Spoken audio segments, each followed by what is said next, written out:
சொல்கிறதுன்னு தெரியல. அதுவும் இன்னைக்கு இளைய தளபதியை திருப்பி பார்க்கறதுக்கு எனக்கே ரொம்ப சந்தோஷமாக இருக்குது.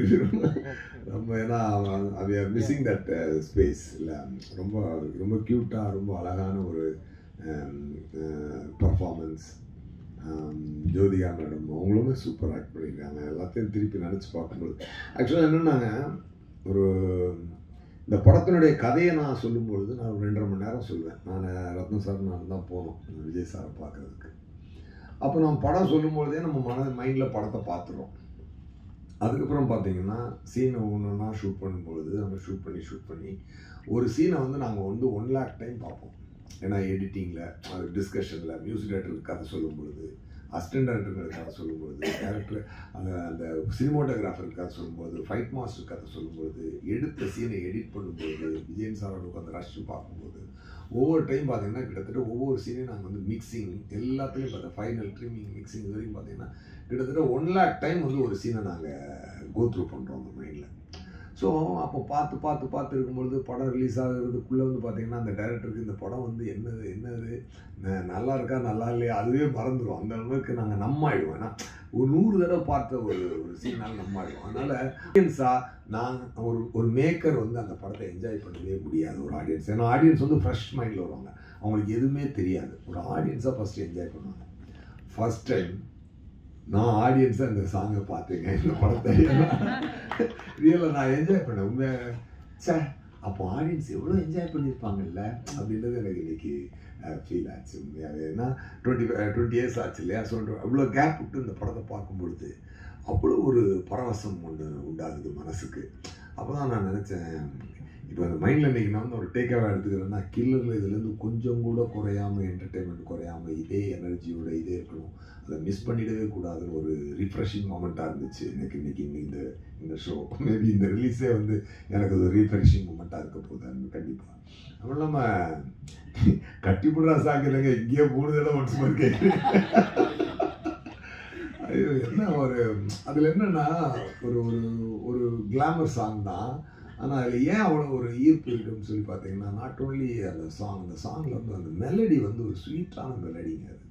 அது ஒரு ஒரு பழைய பாட்டு உண்டு, செந்தமிழ் தேன்மொழியாள் நிலாவென சிரிக்கும் மலர் கொடியாள் நிலாவென சிரிக்கும் மலர் கொடியாள். அந்த பாட்டு தான் தேவா சார்ட்ட சொல்லி இப்படி மாற்றலாம் சார் சொல்லி, செந்தமிழ் தேன்மொழியாள் கட்டிப்பொடி கட்டிப்பொடியா.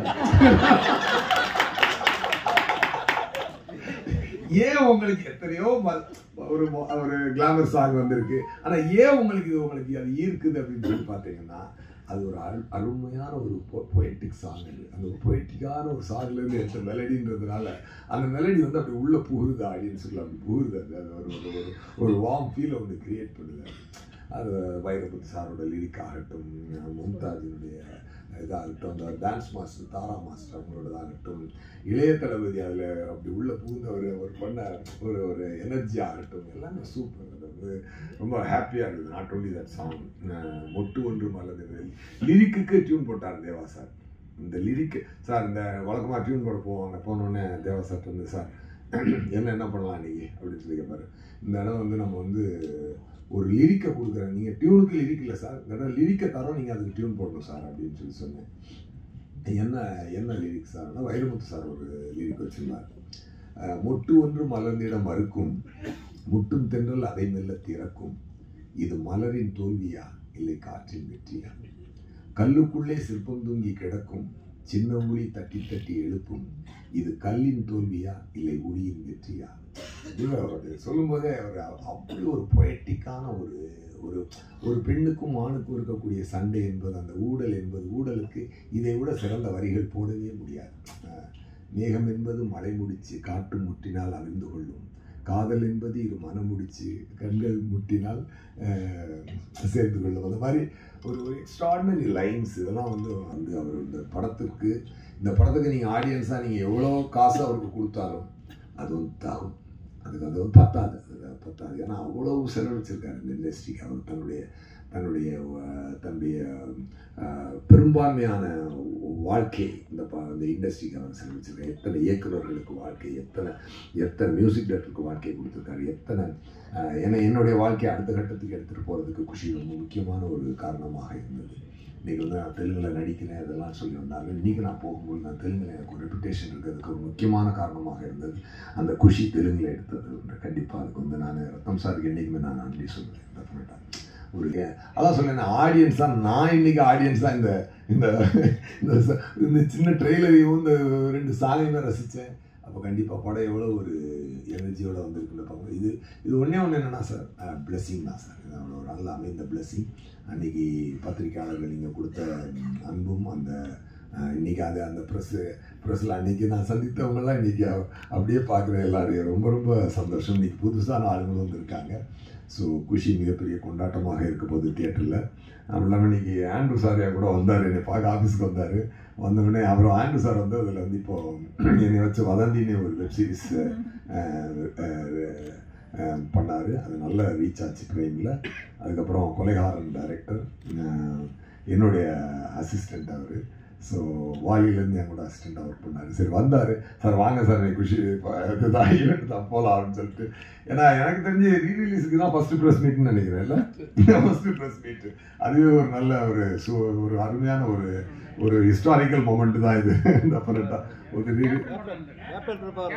சாங்ஸ், அந்த எனர்ஜியான சாங்ஸ் அதெல்லாம் மேகம் கருக்குது அந்த பொண்ணு எல்லாமே. ஸோ மக்கள் பயங்கரமாக என்ஜாய் பண்ண போகிறாங்க. டெஃபினட்டாக எவர் கிரீன் மூவி குஷி. அது இறைவன் கொடுத்த ஒரு மரம், இறைவன் கொடுத்த ஒரு அமைப்பு, நல்ல விஷயங்களாக சேர்ந்து அமைந்தது.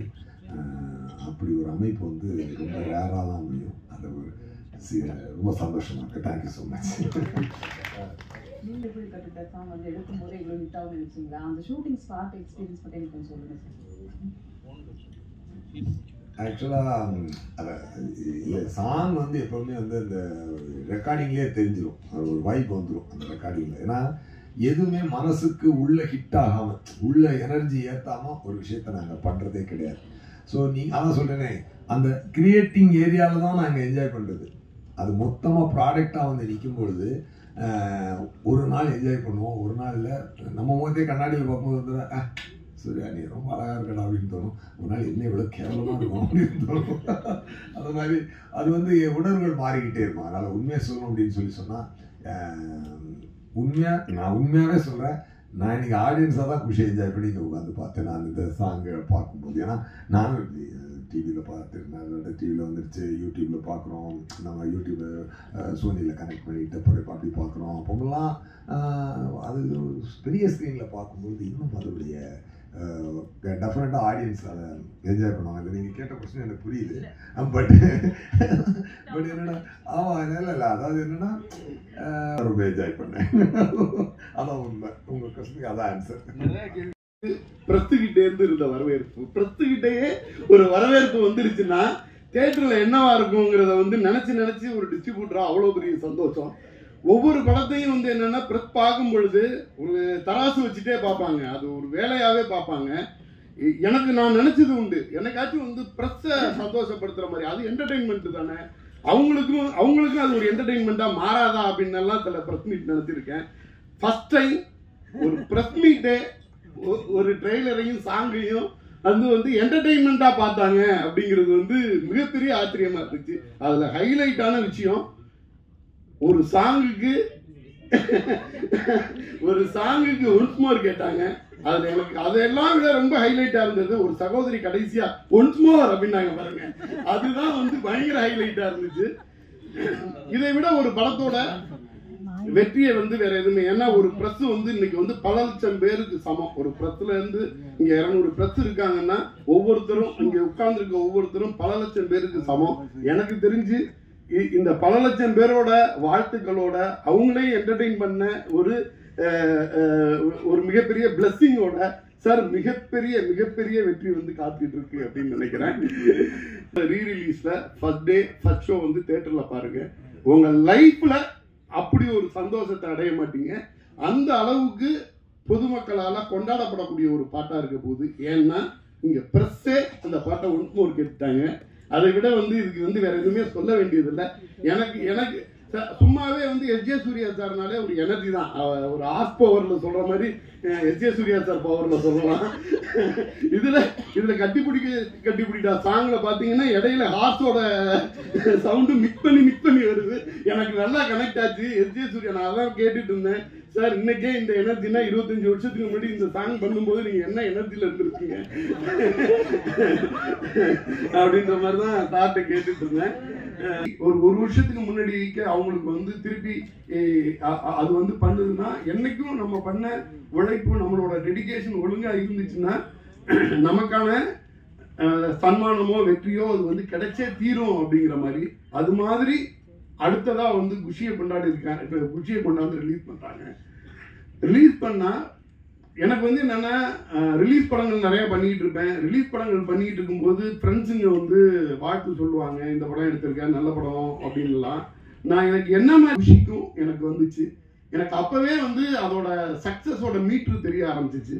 அந்த மாதிரி தான் இது வந்து என்னன்னா, சென்சி கிட்ஸ் யார் பார்த்தாலும் அவங்களாலையும் இந்த படத்தை வந்து ஒரு ஒரு ஒரு ஈகோவையோ அல்லது ஒரு அடம்பிடிச்ச கருதையோ அவ்வளோ அழகா ரிலேட் பண்ணிக்க முடியும் அப்படின்னு நினைக்கிறேன். கண்டிப்பா எங்களுக்கு என்ன ஆசைன்னா, நிறைய இடத்துல வந்து மகளிருக்கான பிரத்யேக ஷோ போடணுன்ற மாதிரி ஆசைப்படுறோம். FDFSல வந்து மகளிர் ஷோ போடணுங்கிறதே வந்து எங்களோட பிளானு. அது என்ன மாதிரி ரெக்யர்மெண்ட் வருதுன்னு சொல்லிட்டு தமிழ்நாடு பூரா, ஏன்னா இது ஒரு செலிப்ரேட் இருக்குது. 175 டேஸ் வந்து பல திரையரங்கங்களில் ஓடுனது. ஹைடா செம சந்தோஷமா எடுத்து நாங்கள் பண்ணிக்கிட்டு இருக்கோம். நிச்சயமா எனக்கு வந்து என்னன்னா, எனர்ஜி லெவல்ல 20% ஆடியன்ஸ் கிட்ட இருந்துச்சுனாலே பல கோடி ரூபாய் வருமானம் சார் ரத்னன் சாருக்கு இன்னைக்கு சொல்லிடுறேன். இந்த ரீரிலீஸ் ப்ரெஸ் மீட் வச்சு உங்களுக்கு எல்லாருக்கும் காமிச்சிட்டு ட்ரைலர் கட் பண்ணி புது படம் மாதிரி ரிலீஸ் பண்ணுறோம். இந்த படத்தை எப்படி தயாரித்தோம், சூர்யா நான் எப்படி சந்தித்தேன், எப்படி உருவாயிடுச்சு, அது இப்போ எனக்கு எல்லாம் ஞாபகம் வருது. ஆக்சுவலி சூர்யா வந்து இதுக்கு முன்னாடி வாலி படம் பண்ணார். எடிட்டர் விஜயன் சார் சொன்னார், வாலி ரொம்ப நல்லா வந்திருக்கு, அஜித் சார் அவருக்கு வண்டி வாங்கி கொடுத்துருக்காரு அப்படின்னு சொன்னால், அந்த படம் நான் பார்க்குறேன், படம் போட்டால் சொல்லுங்கன்னு சொன்னேன். படம் பார்த்து ரொம்ப நல்லா இருக்குது, சூப்பராக இருக்குது சூர்யா, நம்ம படம் பண்ணுறோன்னு சொன்னோம். அதுக்கப்புறம் அவர் எங்கே இருக்காரு தேடி கண்டுபிடிக்கிறதுக்கு ஒரு ஆள் அனுப்பிச்சோம். இப்போ வந்தார். நான் சூர்யா சொன்னேன், நீங்கள் யார் விரும்புகிறீங்களோ அந்த ஹீரோ வச்சு பண்ணுவோம், எனக்கு டைரக்டர் தான் முக்கியம் அப்படின்னு சொன்னேன். அதுக்கப்புறம் அப்போ முதல்ல இந்த கதை இது யார் ஹீரோ நினைக்கல, நான் ஃபஸ்ட்டு சூர்யா தான் நினச்சி டார்கெட் பண்ணி பண்ணோம். அப்போ விஜய் சாருக்கு இந்த கதை சொன்னோம். இந்த படம் வந்து ஒரு சரித்திரம். அவர் இந்த படம் தமிழ், தெலுங்கு, ஹிந்தி 3 மொழியிலும் பண்ணார். ஒரு டைரக்டர் கண்டினியூஸாக இதில் வேறு 3 வருஷமாக சூர்யா அதுக்கு மேலே வாழ்ந்தார். ஃபஸ்ட்டு இது பண்ண உடனே இது பண்ணுறதுக்கு ஷூட்டிங் முன்னாடியே நாங்கள் பவன் கல்யாண் சாருக்கு அண்டர் ப்ரொடக்ஷனில் முதல்ல போய் ஒரு கதை சொன்னோம். அவர் ரொம்ப நல்லா பிடிச்சிருந்தது. அதுக்கப்புறம் ஹிந்தி நான் போனி கபூருக்கு கொடுத்தேன். அப்புறம் நான் போனி கபூர் சொன்ன சூர்யா பண்ணால் நல்லாயிருக்குன்னு சொல்லி, ஸோ கண்டினியூஸாக 3 படம் அவரே 3 லாங்குவேஜ்லாம் அவரே பண்ணார். படம் பிரதர்ஸ் சேர்ந்து இருந்தாங்க. சில படங்கள் அப்படி டைரக்டருடைய டேஸ்ட்டு அமையறதும் காட் கிஃப்ட் இதெல்லாமே இருக்கும் கண்டிப்பாக. இந்த படத்துக்கு நான் வந்து டாப் ஆங்கிள் லவ் ஸ்டோரின்னு பேர் வச்சுருக்கேன். எப்படின்னா, முதல்ல சொல்லிடுறார் டைரக்டர், இங்கே கல்கட்டாவில் ஒரு பையன் பிறந்தான், இங்கே ஒரு ஊரில் ஒரு பொண்ணு வந்தது, இவங்க 2 பேர் சேர போகிறாங்கன்னு முதல்ல கடவுள் டிசைட் பண்ணிட்டாருன்னு சொல்லிட்டாரு. சொல்லிவிட்டு எப்படி சேர போகிறாங்கிறதான் கதையை முதல்ல சொல்லிவிட்டு சேர போகிறாங்கன்ட்டு. ஸோ அது எவ்வளோ இன்ட்ரெஸ்டிங்காக இருக்குங்கிறது. அதுக்கப்புறம் கனெக்ட் ஆகிட்டாங்க. கிளாஸ் சூர்யா படம் ஹிட்டுன்னு சொல்லிட்டாங்க. ஸோ அது தமிழில் ஹிட் ஆச்சு, டிவியில் ஹிட் ஆச்சு. இப்போதுக்கும் இந்த சாங்ஸ் பார்த்து நீங்கள் எல்லாம் ஒன்ஸ் மோர் சொல்கிற அளவுக்கு இத்தனை வருஷம் அது லைஃப் இருக்குது இந்த சாங்குக்கு. ஸோ இந்த படம் கண்டிப்பாக திருப்பி இப்போ ரீரிலீஸில் என்னென்னா, நான் லேட்டஸ்ட்டாக பார்த்தது, இந்த படம் எல்லாமே என் படங்கள் எல்லாமே ஃபிலிமில் ஷூட் பண்ணோம். இப்போ இதில் பார்க்கலாம், மீடியாவில் பார்க்கலாம், சோஷியல் மீடியாவில் பார்க்கலாம், தியேட்டரில் பார்த்து தியேட்டர் எக்ஸ்பீரியன்ஸ் இப்போ இருக்கிற ஜென்ரேஷனுக்கு இல்லை. இப்போ முதல் வாட்டி இதை டிஜிட்டலில் கன்வெர்ட் பண்ணி 4Kல ரிலீஸ் பண்ணுறதுனால இப்போ நீங்கள் ரசித்த மாதிரி ஃபேன்ஸ் எல்லாருமே வந்து தியேட்டரில் என்ஜாய் பண்ணலாம். அந்த தியேட்டர் எக்ஸ்பீரியன்ஸ்க்காக தான் ரீரிலீஸ் படங்கள் நல்லா போகுது. இப்போ பார்க்குற சந்தர்ப்பம் இல்லைல்ல. இப்போ லாஸ்ட் டைம் கில்லி பண்ணோம். கில்லி இந்தியாவிலவே ஃபஸ்ட்டு ரீரிலீஸில் பிகெஸ்ட் ஹிட்டு. இப்போ அடுத்தது இப்போ குஷி பண்ணுறோம். கண்டிப்பாக இப்போவே இங்கே ரிசல்ட் இங்கே தெரிஞ்சிச்சாங்க, கண்டிப்பாக பெரிய ஹிட்டாக நினைக்கிறேன். ஸோ நான் எப்போயும் இந்த அளவு பேசுனதில்லை. இப்போ மற்றதெல்லாம் சூர்யா தான் பேசுவார் எல்லாரும்.